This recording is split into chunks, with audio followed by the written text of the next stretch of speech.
शिवहर शंकर नमामि शंकर शिवशंकर शंभो।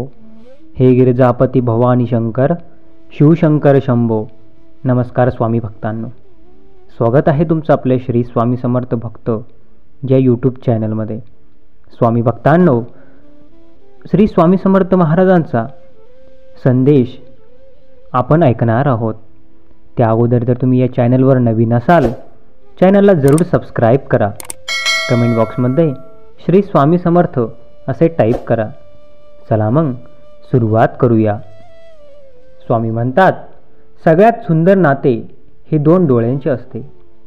ते एकाच वेळी उघडझाप करतात, एकाच वेळी रडतात, एकाच वेळी झोपतात, तेही आयुष्यभर एकमेकांना कधीही न बघता। स्वामी भक्तांनो, वडाचे झाड कधीच पडत नाही, कारण ते जेवढे वर चढते तेवढेच ते जमिनीखाली पसरते। जीवनात तुम्हाला जर पडायचे नसेल तर स्वतःचा विस्तार वाढवतेवेळी चांगल्या मित्रांची सोबत वाढवा। बहीण भावाचं नातं हे जेवणातल्या मिठासारखं असावं। पाहिलं तर दिसत नाही आणि नसलं तर जेवत नाही। स्वामी भक्तांनो, अशाच स्वामी महाराजांची लीला आपण ऐकूया। शिवनेरीच्या पायथ्याशी एका विरळ वस्तीत सकू नावाची एक गरीब स्त्री राहत होती। तिने दिवसभर काबड कष्ट केल्यावर पोटापुरते अन्न मिळायचे, तरीही ती खूप समाधानी होती। देवाची पूजा करायची आणि कुणालाही नाराज करायचे नाही, या दोन गोष्टी तिने प्राणपणाने जपल्या होत्या। दिवस समाधानाने चालले होते। एक दिवस तिच्या लक्षात आले की आपल्या अंगावर पांढरा ठिपका उठला आहे। तिला काळ्या जादूची वाटू लागली। बघता बघता तो पांढरा डाग वाढू लागला। गावात वैद्य कोणीही नव्हता। कोणी सांगायचे झाडाला पाला लाव, ती लावायची, परंतु गोड वाटतच नव्हते। हिंडण्या फिरण्या तिला लाज वाटू लागली। काय करावे हे तिला सुचेनासे झाले। एक दिवस तिच्या दरवाजात भर मध्याही चरणदास नावाचा साधू आला। त्याने सकूकडे कोरान्न मागितले। सकू जेव्हा त्याला अन्न वाढायला आली तेव्हा त्या साधूच्या लक्षात आले की सकूला कोड आले आहे। तो सकूला म्हणाला, तू अक्कलकोटला स्वामी समर्थ नावाचे अवतारी पुरुष आहेत, त्यांच्या दर्शनाला जा, ते तुझे कोड बरे करतील। सकू अक्कलकोटला गेली। स्वामी खंडोबाच्या देवळात बसले होते। स्वामींच्या चरणावर सकूने डोके ठेवले। स्वामींची शास्त्रनयांनी पूजा केली। स्वामी तिला म्हणाले, सकू, तुला चरणदास साधूने माझ्याकडे पाठवले का? सकूला आश्चर्य वाटले की स्वामीने हे कसे काय ओळखले। स्वामी सकूला म्हणाले, हा पांढरा दगड घे, रोज सकाळ संध्याकाळ अंघोळ करताना ह्या पांढऱ्या दगडाने अंग घास, तुझे कोडे 8 दिवसात बरे होईल। सकूला आनंद झाला। तिने अक्कलकोटातच मुक्काम केला। रोज स्वामींनी सांगितल्याप्रमाणे अंघोळ केली। स्वामींच्या दर्शनाला नित्य येऊ लागली। 8व्या दिवशी चमत्कार घडला। सकूच्या अंगावरचे कोड पूर्ण गेले होते। सकूचे पुन्हा देखण्यास स्त्रीला रूपांतर झाले होते। सकू पुन्हा जुन्नरला शिवनेरीच्या पायथ्याशी आपल्या घरट्यात परत आली। येताना तिने स्वामींच्या पादुका आणल्या होत्या। रोज ती पादुकांची पूजा करू लागली। एक दिवस तो चरणदास साधू पुन्हा आला। तेव्हा सकूच्या लक्षात आले की चरणदास म्हणजे दुसरे तिसरे कोणी नसून स्वतः स्वामीच होते। सकूच्या आनंदाला पारावर राहिला नाही। स्वामींच्या कृपेने ती बरी झाली होती। तिने स्वामींना तिथेच दंडवत घातला। स्वामी आले तसे पुन्हा क्षणार्धात अदृश्य झाले, परंतु स्वामींनी सकूला दर्शन देऊन दिलासा दिला होता की तिच्या पाठीशी ते स्वामी आहेत। स्वामी भक्तांनो, केवळ संत संगतीत समाधान अलगदपणे उमलून येते। माणसाला खराखुरा आनंद केवळ संत सहवासातच मिळतो। भगवंताच्या सतत अनुसंधानात राहिलेले की मनातले भगवंत प्रेम पौर्णिमेसारखे अंतःकरणात पसरते। त्याचा आनंद मोठा असतो। एक लक्षात घ्या, जो नामस्मरणात असतो तोच भाग्यवंत ठरतो. स्वामी भक्तांनो, भगवंताला सुद्धा आनंदाचा उद्रेक विश्वात पसरलेला पाहून असं वाटतं की मला हा आनंद भोगता येईल का? पण भोगायला द्वैत म्हणजे दोन पाहिजेत. म्हणून तो भक्ताच्या अंतःकरणात निस्वार्थी प्रेम पेरतो आणि कमाल काय होते, भगवंत स्वतंत्र असून सुद्धा भक्ताशी परतंत्र होऊन जातो आणि भक्ताच्या हृदयात राहतो. स्वामी भक्तांनो, भक्ताचं कसं असतं? भक्त हा आपलं डोकं भगवंताच्या पायावर आणि त्याचे पाय आपल्या हृदयात ठेवतो. पण जेव्हा भगवंताचं डोकं भगवंताच्या हृदयात राहील तेव्हा खरा भक्तीचा उत्कर्ष होतो आणि मग भगवंत फक्त नाचवेल तसा नाचतो. श्री महाराज म्हणायचे, रामाने माझं ऐकलं नाही असं आजपर्यंत झालं नाही. ही ती अवस्था, कारण हा भक्त कधीच स्वार्थासाठी काहीच मागत नाही. महाराज म्हणायचे, लहान मुलाला आई जशी त्याच्या आवडीचे पदार्थ करून खायला घालून स्वतः तृप्त होते, तसं भक्तीची इच्छा, निरपेक्ष भक्तीची इच्छा पूर्ण करून भगवंत तृप्त होतो. म्हणून परमात्मा वश करून घ्यायचं मर्म तर भक्ती. भक्ती नावाची शक्ती आहे, त्या भक्तीला आपणच निर्माण करून भगवंत स्वतः परतंत्र होतो. म्हणून हा पंचम पुरुषार्थ भगवंत भक्ताच्या स्वाधीन होतो. स्वामी भक्तांनो, ज्ञानेश्वर माऊली सांगतात की गायीच्या आचरणात जे दूध भरून गेलेलं असतं हे तिच्या स्तनांना गोड लागत नाही. उलट हे दूध हवं असलेलं आणि पिऊन शकणार वासरू जेव्हा येतं आणि दूध पिऊन लागत तो आनंद, तसं समाधान माझ्यापाशी असलेलं ज्ञान विज्ञान तुला प्रदान करताना मिळणार आहे. ज्याचं मन शुद्ध असतं, बुद्धी शुद्ध असते, अंतःकरणात इतरांबद्दल वाईट भाव नसतो, परमात्म्याशी एकरूपता अनुभवण्याच्या दिशेने ज्याची वाटचाल होत असते, अशी व्यक्तीच ही ज्ञानाची गुह्य गुपित ऐकायला योग्य वाटते. तू मला असा यथायोग्य आहेस म्हणून सांगतो. आता असे नसलेलेही ते एकलेच आहेत, वाटत आहेत की परत तसं झाल्याशिवाय ते उमजणार नाही, फक्त ऐकलं जाईल. माणूस सद्गुणांनी अंतःकरणाची क्षमता जेवढी वाढवेल तेवढी त्याला ऐकवलेलंच आत्मसात होईल.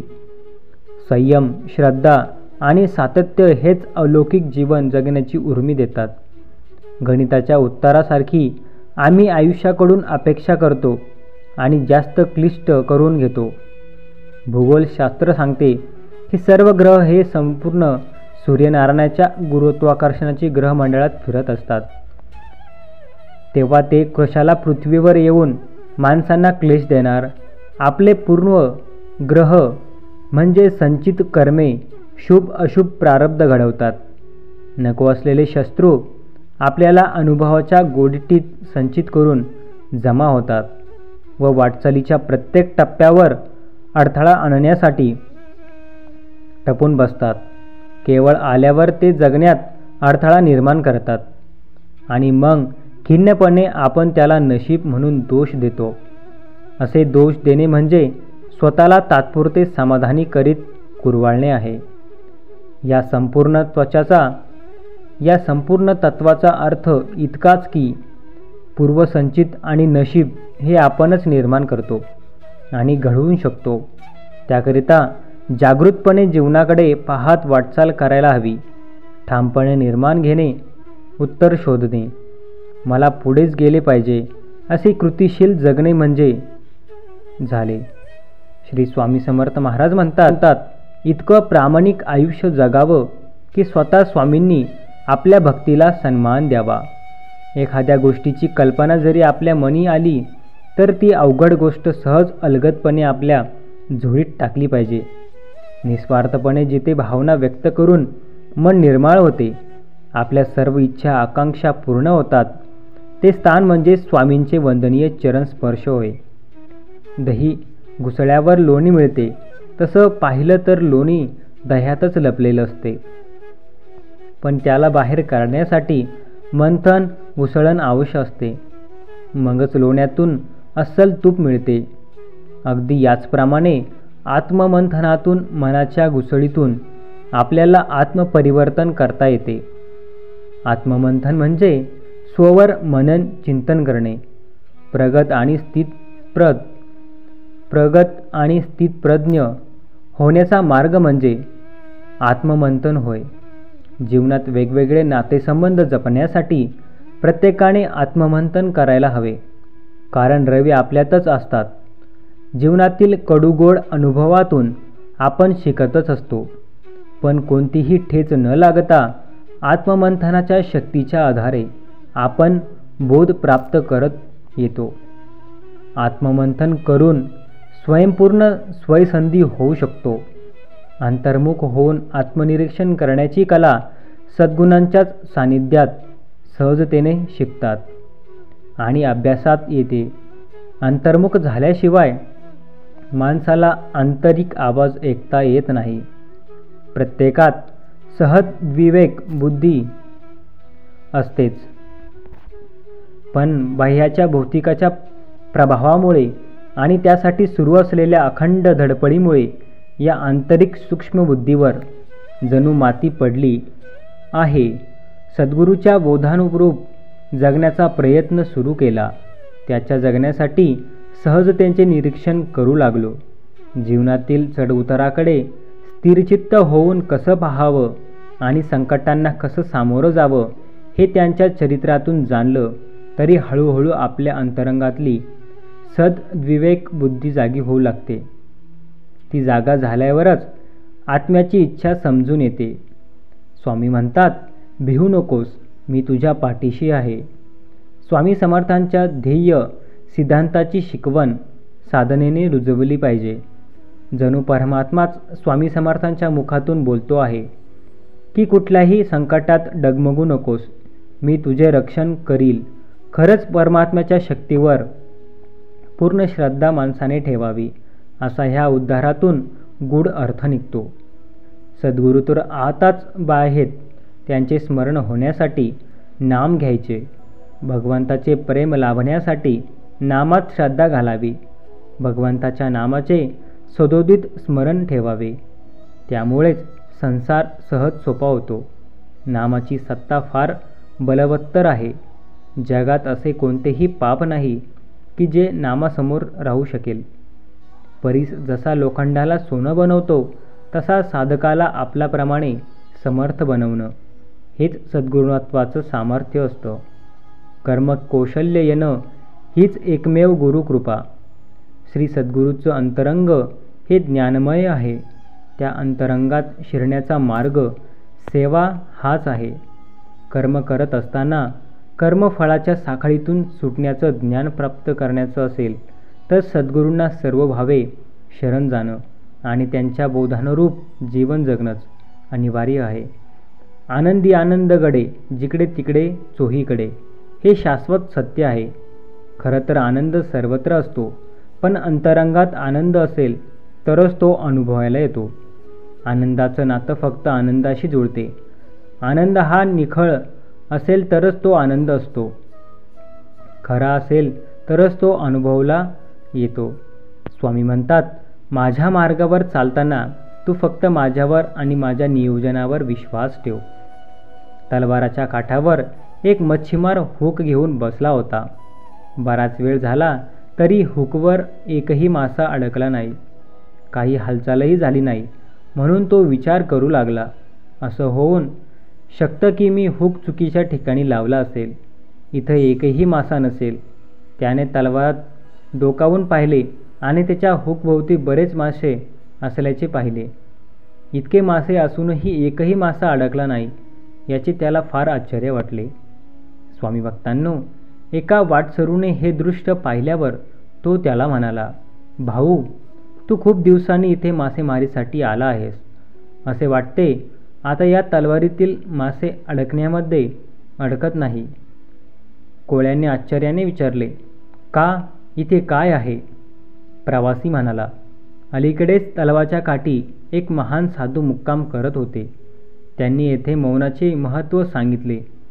त्यांचे भाषण इतके प्रभावी होते की त्यांनी उपदेश केला तेव्हा सर्व मासे देखील लक्षपूर्वक ऐकत असत. त्यांच्या उपदेशाचा परिणाम असा आहे की त्यानंतर जेव्हा कोणी त्यांना अडकवायला येते बसतो तेव्हा ते गप्प राहतात. माशाने तोंड उघडले नाही तर तो हुकमध्ये कसा अडकणार? त्यामुळे तुम्ही इतरत्र जाऊन हुक टाकल्यावर बरे होईल. देवाने प्रत्येक माणसाला 2 डोळे, 2 कान, 2 नाकपुड्या आणि 2 इंद्रिय दिले आहेत, पण त्याने एकच जीभ दिली. कारण काय असू शकते? कारण अनेक भयंकर परिस्थिती निर्माण करण्यासाठी हेच पुरेसे आहे. साधू किती बरोबर बोलले की तोंड उघडले नाहीस तर कसे अडकणार? स्वामी भक्तांनो, यातून काय बोध घ्यायचा? जर तुम्हाला इंद्रियांवर नियंत्रण ठेवायचे असेल तर या जिभेवर नियंत्रण ठेवा. बाकी सर्व इंद्रियांवर नियंत्रण राहील. आपणही आपल्या जीवनात याचा अवलंब केला पाहिजे. स्वामी म्हणतात, हम गया नहीं जिंदा है या वाक्यातच विलक्षण जादू आहे. वाक्य लिहिलं, ऐकलं, वाचलं तरी खूप मानसिक समाधान मिळते, सकारात्मकता येते आणि विस्कटलेले कामही योग्य मार्गी लागते. भिवू नकोस, मी तुझ्या पाठीशी आहे या अभय वचनाने तर सर्व भीतीच संपवली जाते. अशी अनेक स्वामी भक्तांची भावना आहे. आजही कोट्यवधी भावकांना स्वामींचे अनेक अनुभव येत असतात. स्वामी समर्थ महाराजांची शिकवण, बोध, उपदेश कालातील आहेत. चुकीच्या दांभिक गोष्टींना स्वामी कधीही थारा देत नसत. अशाच एका प्रसंगात स्वामींनी चुकीची गोष्टीवर तारेशे ओढतानाच समाजाला उपयुक्त शिकवणही दिली आहे. नेमकं काय घडले? चला ऐकूया. पुराणिकबुवा नावाजलेले प्रबोधनकार होते. त्यांना आपल्या नावज्ञानाचा फार अभिमान होता. आपले ज्ञान अफाट आहे अशी स्वामींना प्रचिती यावी अशी त्यांची इच्छा होती. स्वामी स्वतःहून त्यांना आमच्यासमोर कीर्तन करा असे निमंत्रण देतात. पुराणिक बुवा कीर्तन सुरू करतात. मानवी जीवनात 4 पुरुषार्थ असतात: धर्म, अर्थ, काम, मोक्ष. यात मोक्षाचे महत्त्व फार आहे, कारण मोक्षच आपल्याला जन्ममरणाच्या फेऱ्यातून सोडवतो. मोक्ष प्राप्त करायला संतान असावी लागते. निपुत्रिकाला गती मिळत नाही असे सांगत असताना एकाएक स्वामी एकदम संतापून भडकतात. बंद कर तुझी वटवट. अरे, असे असत्य वचन सांगून तू लोकांची दिशाभूल करत आहेस. नारद, शुकाचार्य, भीष्माचार्य हे सर्व निपुत्रिक होते. त्यांना काय उत्तम गती मिळाली नाही? तुझ्या कीर्तनाचं लोक पुत्रप्राप्तीलाच आपले ध्येय समजतील, ज्याचं वर्तनच वाईट आहे. पण अनेक पुत्र आहेत, त्याला काय गती मिळणार? मोक्ष मिळतो तो अनन्य भावांनी, ईश्वर भक्ती मरण्याच्या सदाचरण आचरणांना, परोपकार करणाऱ्यांना. चूक झाली जे आम्ही तुला इथे बोलवले. कीर्तन बंद पडते. पुराणिक बुवा संतापतात. दुसऱ्या दिवशी पुराणिक बुवा स्वामींना जाब विचारायला येतात. स्वामी निद्राग्रस्त असतात. स्वामींना मऊ गादीवर झोपलेले पाहून पुराणिक बुवांना प्रश्न पडतो की स्वामी संन्यासी असून गादीवर कसे काय झोपतात? पुराणिक बुवा पुरतात. दुसऱ्या दिवशी पुराणिक बुवा येतात तेव्हा स्वामी कुठेतरी जायच्या तयारीत असतात. पुराणिक बुवा म्हणतात की मला तुम्हाला काही विचारायचे आहे. स्वामी म्हणतात की आम्हाला वेळ नाही, आम्ही शेजारच्या गावातल्या टेकडीवरच्या मंदिरात आहोत. पुराणिक बुवा स्वामींसोबत जातात. टेकडीच्या पायथ्याशी पोहोचतात. रात्र होते. पुराणिक बुवा फार दमतात. हाडे गारठडीत अशी थंडी त्यांना बैचेन करते. स्वामींना गावात कुठेतरी मुक्काम करू अशी विनंती ते स्वामींना करतात. यावर स्वामी म्हणतात की आम्ही कुठेच जाणार नाही, वाटल्यास इथे विश्रांती घेऊ. स्वामी एका खडकावर निर्विकारपणे विश्रांती घेतात. स्वामी म्हणतात की पुराणिक किती वेळ असे उभं राहणार? त्या दगडावर जाऊन विश्रांती घे. पुराणिक त्या खडकावर स्पर्श करून पाहतात. तो खडक थंडीमुळे बर्फाच्या शिळेसारखा बनलेला होतो. पुराणिक बुवा मनात विचार करतात की मला अंगभर कपडे घालूनही थंडी झोंबते आहे, मात्र स्वामी बर्फासारख्या शिळेवर विश्रांती घेत आहे.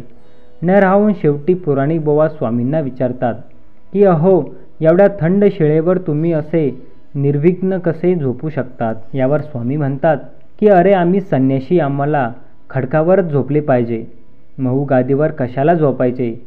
पुराणिक बुवांना स्वामी अंतर्ज्ञानी असल्याची प्रचिती येते. हे स्वामींना शरण येतात. स्वामी तुम्ही असामान्य आहात, मीच तुम्हाला ओळखण्यात चूक केली, मला क्षमा करा, अशी कबुली ते देतात. स्वामी प्रेमळ शब्दात म्हणतात की आम्हाला ओळखण्यात खूप उशीर केला पुराणिक, तुम्ही विद्वान आहात, पण नुसती विद्वत्ता उपयोगी येत नाही, त्याबरोबर श्रद्धा आणि विश्वासही पाहिजे. त्याच्या ठायी हे असतात, त्याचे हृदय निर्मळ होते. अशा निर्मळ हृदयातच ईश्वर विसवण्यासारखा येतो. पुराणिक बुवा प्रांजळपणे स्वीकृत देतात. तर स्वामी भक्तांनो, अशाच प्रकारच्या आपल्या श्री स्वामी समर्थ महाराजांवर ज्यांचा विश्वास असेल त्यांनी हा व्हिडिओ लाईक करा आणि कमेंटमध्ये श्री स्वामी समर्थ टाईप करा आणि आपल्या मोबाईलमध्ये जेवढे पण ग्रुप असतील त्यांना त्या ग्रुपवर शेअर करा. तर स्वामी भक्तांनो, स्वामींचे असेच प्रेमळ स्वामी संदेश ऐकण्यासाठी आपल्या श्री स्वामी समर्थ भक्त या यूट्यूब चॅनलला जरूर सबस्क्राईब करा. धन्यवाद. ओम श्री स्वामी समर्थ.